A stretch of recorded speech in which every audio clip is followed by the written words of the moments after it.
5મી જૂન છે, વિશ્વ પર્યાવરણ દિવસ છે। આપણા સૌના લોકલાડીલા નેતા આદરણીય પ્રધાનમંત્રી શ્રી નરેન્દ્રભાઈ મોદીજી એ પર્યાવરણ પ્રેમી છે। આજે આપણે સૌ સુરતીઓએ આદરણીય મોદી સાહેબના સ્વાગત માટે સાહેબે જે દિશા સૂચવી છે એ જ દિશામાં આપણે સૌ લોકો આગળ વધ્યા છે। સુરત શહેરના મારા સૌ નાગરિકો ખૂબ મોટી સંખ્યામાં કાલે સાંજ સુધી 15,500 થી વધારે લોકોએ પોતપોતાના વિચારો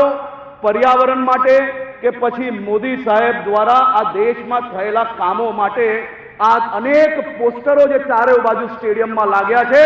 એ મોદી સાહેબના સ્વાગત માટે આ પોસ્ટરો અને જે દ્રશ્યો મેં મીડિયામાં જોયા, જોઈને આનંદ આવી ગયો કે ઘરમાં દાદા દાદીઓ જોડે પુત્ર પુત્રીઓ બી સાથે મળીને આ પોસ્ટર બનાવતા હતા આપણા મોદી સાહેબના સ્વાગત માટે, અને કોઈ બી પ્લાસ્ટિકના ઉપયોગ વગર આજે મોદી સાહેબના સ્વાગત માટે આ આખો કાર્યક્રમ દેશના રાજકીય ઇતિહાસમાં પહેલીવાર થતો હશે એવો કાર્યક્રમ સંપૂર્ણ ગ્રીન પ્રોટોકોલનું ફોલોઅપ જોડે આ કાર્યક્રમ કરવામાં આવ્યો છે। કારણ કે મોદી સાહેબના દિલમાં સુરતના નાગરિકો માટે જગ્યા છે,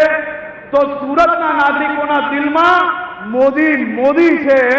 ચારે દિશામાં